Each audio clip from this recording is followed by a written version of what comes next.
Hello. Good evening, sir, and good evening to all of you. Today we have the online lecture on topic farmers can sustainably deliver more than food towards a multiple benefits transformation of Indian agriculture with trees. Today's our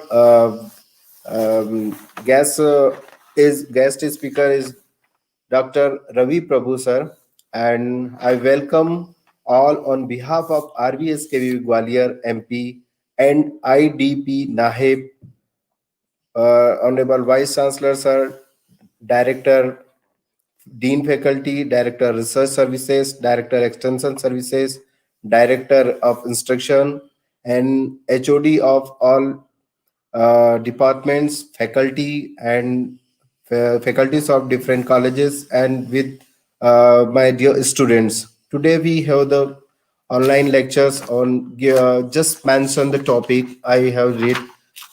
Before we start, I would like to brief introduce our today's chief guest, Dr. Ravi Prabhu sir.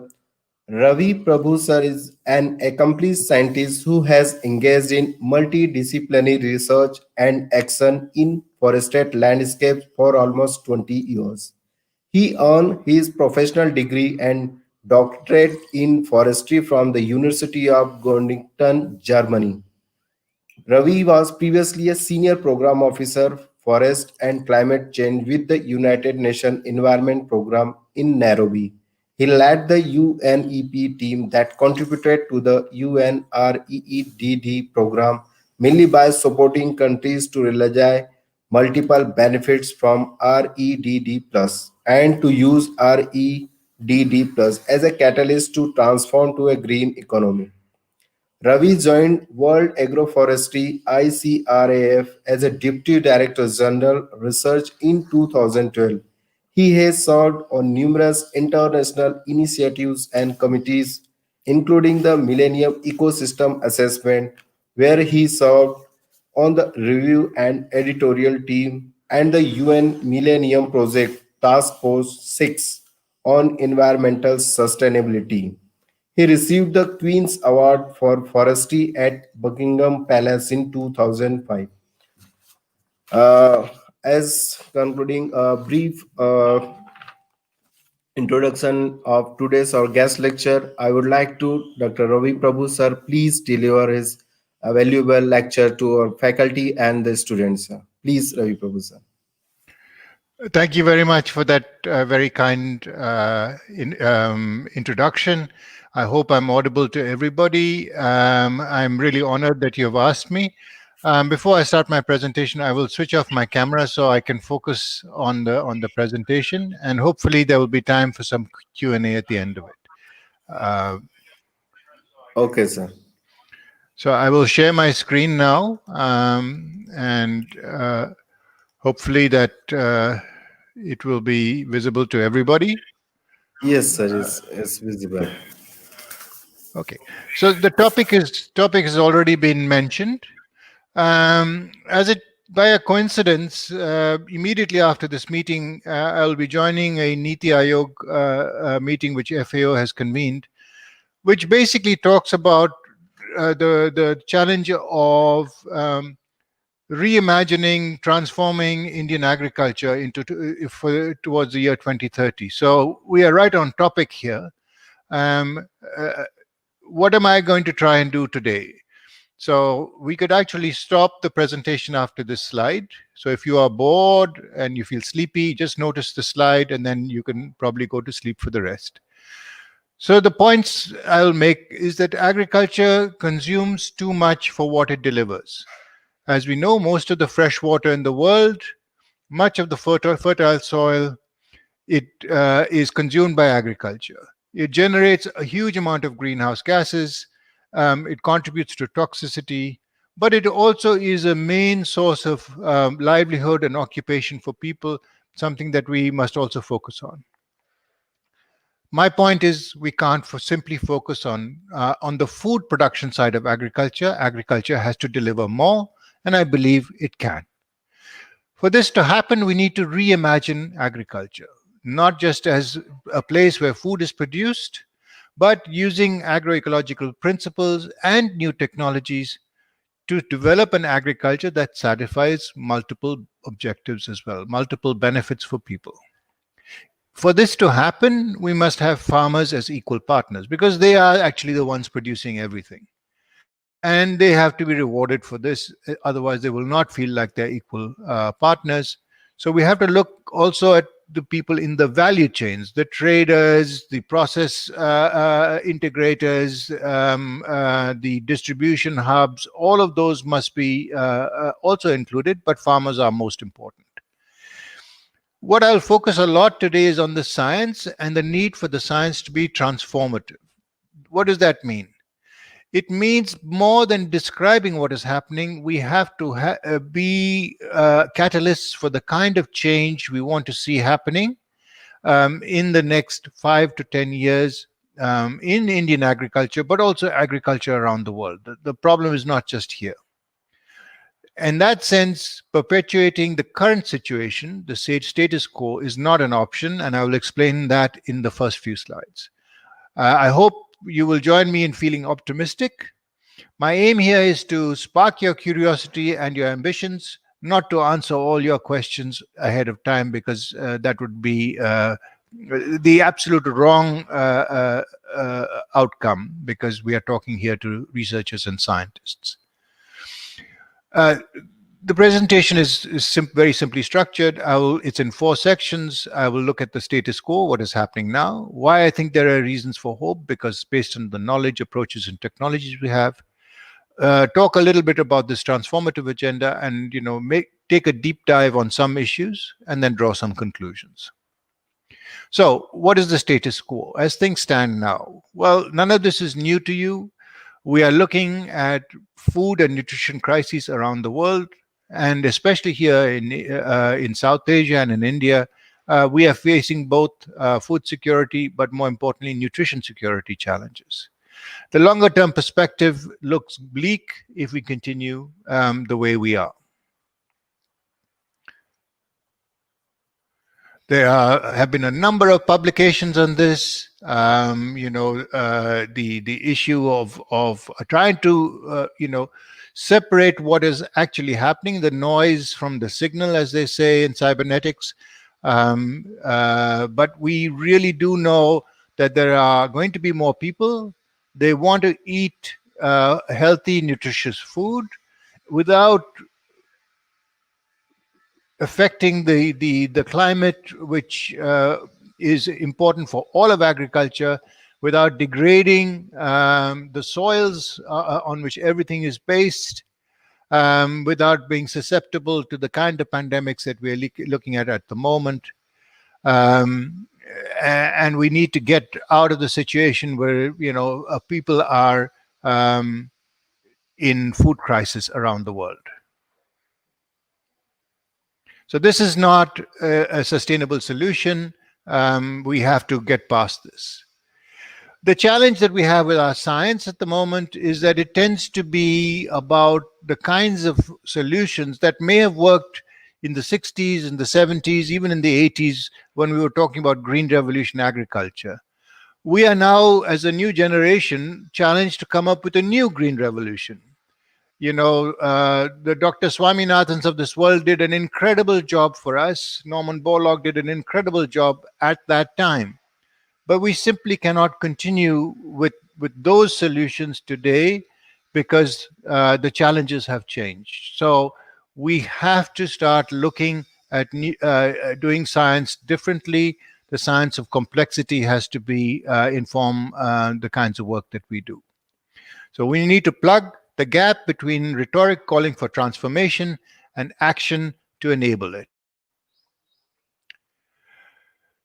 Climate change is a huge problem. I don't need to go into this. We all know this. Agriculture, land use, and land use change is a huge contributor to climate change. Roughly a third of greenhouse gases are being emitted from climate change.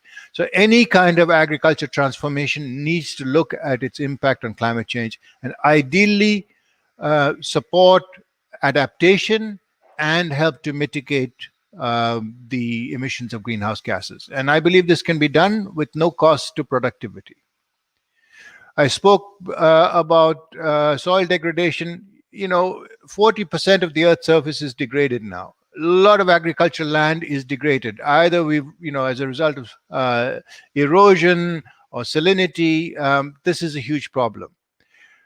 We are seeing, just as an indicator, and because I come from an agroforestry and forestry background, trees are a great indicator for me. Just look at the difference between even India and China. China has a higher population than us, but more trees by a factor of 5 than us per person. And we are a country that, from our traditions, from our religion, from our culture, venerates trees. But look at the results. This is a real problem. The kind of agriculture we are practicing results in runoff that is full of herbicides, pesticides, fertilizers, and this is affecting the nutrient quality of our crops because of the heavy metal pollution that is taking place. So we can't do this. We can't feed people and poison them at the same time.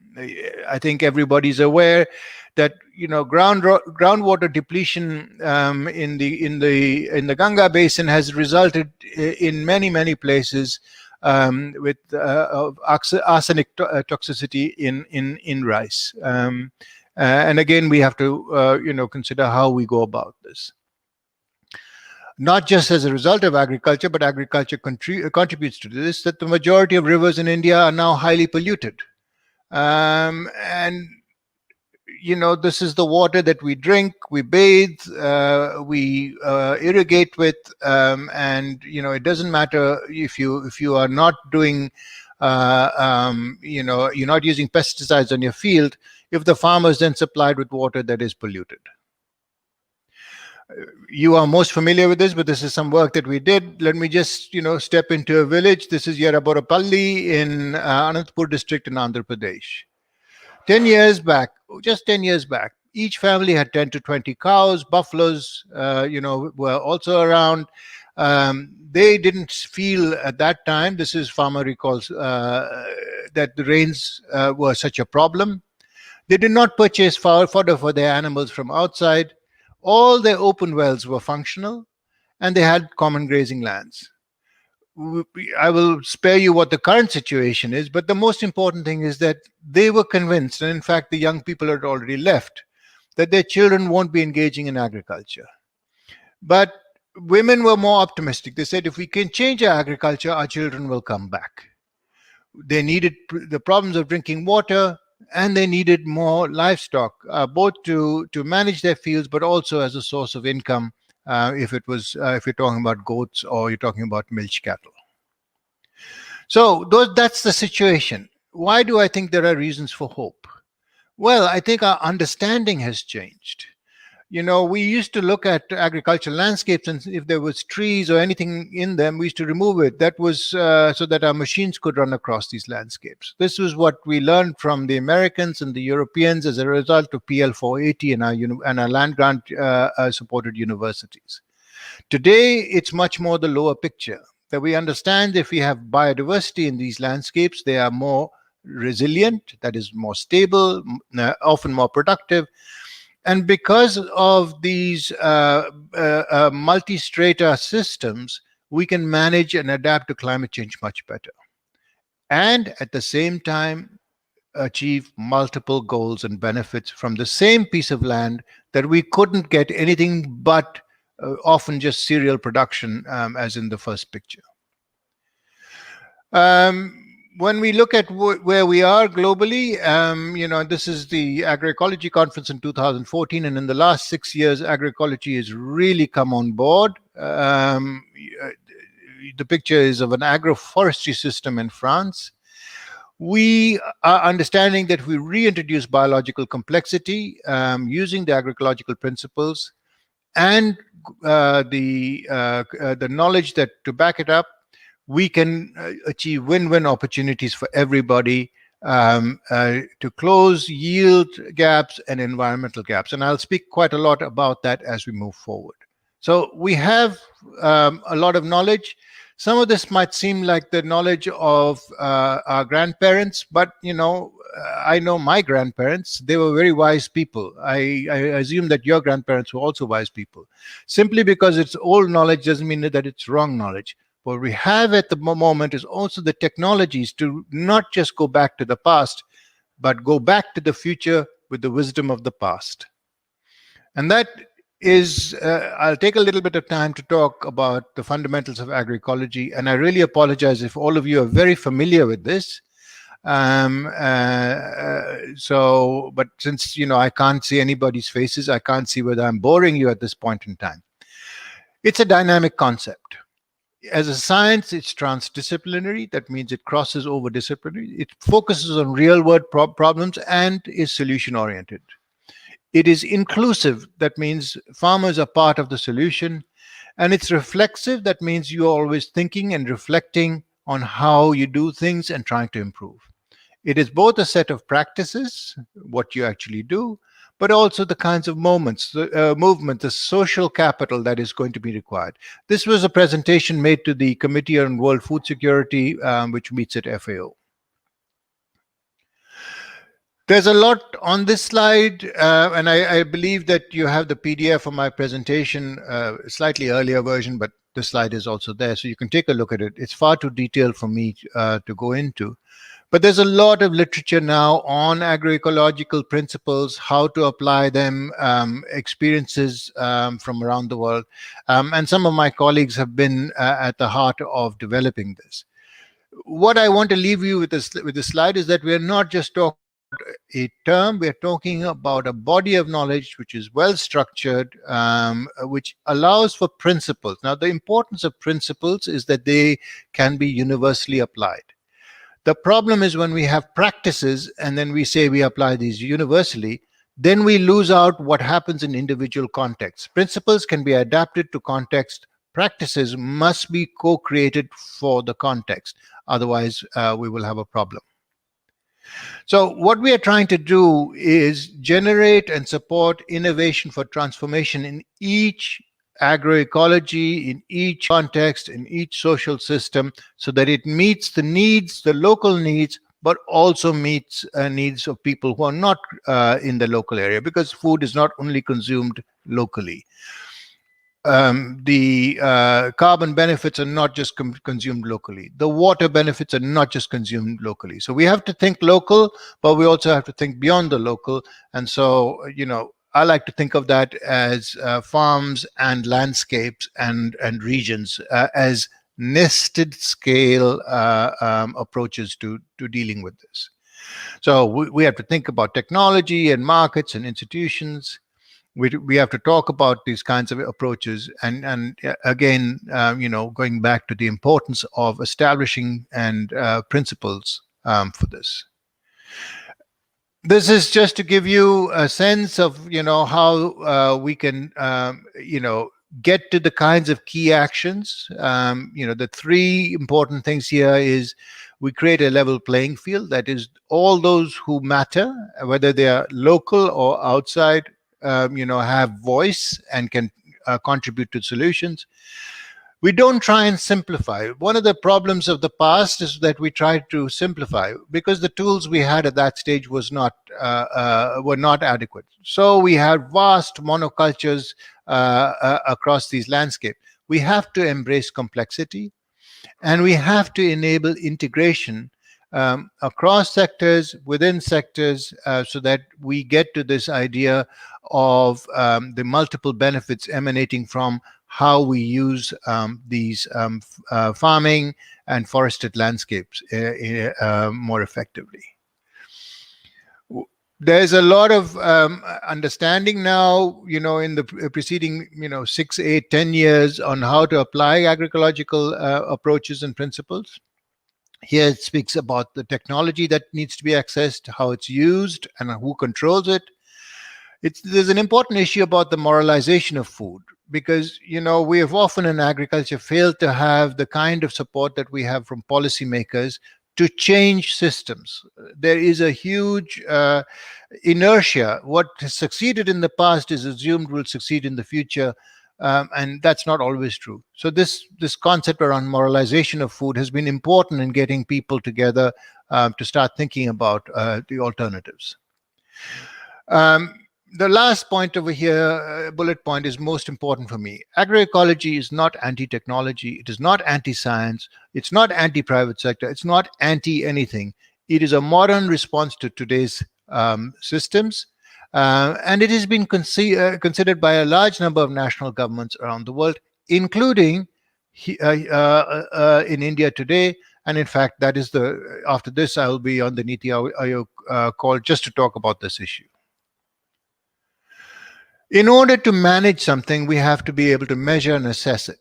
And if we manage and measure things by old metrics, by indicators and variables that worked in the past, it is like trying to read a book using a set of binoculars. You will not see the text. We have to have the right kind of metrics. And what we're speaking to here is developing those kinds of metrics across these nested systems that I spoke about, the social ecological systems, so that we have a sense of not just whether the productivity and the production is good, but how the ecosystem service is coming along. What is the well-being of the civil society and farmer society? What are the aggregate impacts that are going on large-scale ecosystems? How are slow variables doing, not just the fast variables? So there's a lot of literature on this. So as I said, I'm just wanting to, to tickle your curiosity about these issues. But we definitely need to see the problems differently, and for that we need new metrics.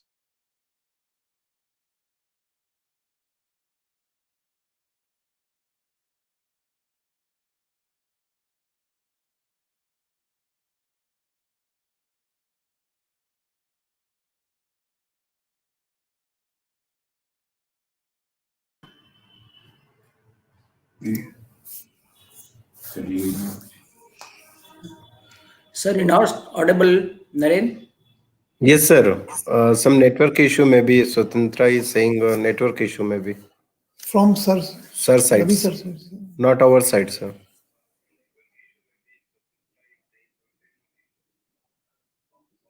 Mic is on. कैसे connect करें? Chat chat करो. Chat नहीं देखेगी. Sir से बात करो. Disconnect हो गए, बाहर हो गए. ब्रॉडकास्ट एंड कर.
Naren, can we talk to Ravi sir? So we don't. Have any contact number? Why don't No, you put sir. on chat? But Sir. he is not connected with on the Steam yard. Na, he was unable to read that message. If he joined, then only he can read the message. That is the problem. Mail kar do. Mail. Maybe he will check the mail.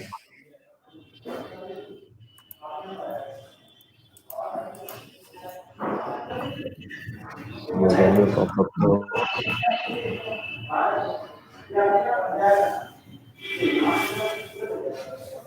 What to do? अपने तरफ से तो कोई issue नहीं है ना? नहीं No, sir. no, sir, no.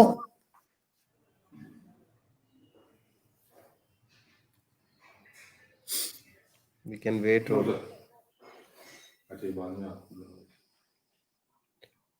तो मेल वो दूसरा खोला है उससे नहीं कर सकते अपन. Mute करो.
You are out of the stream here. Please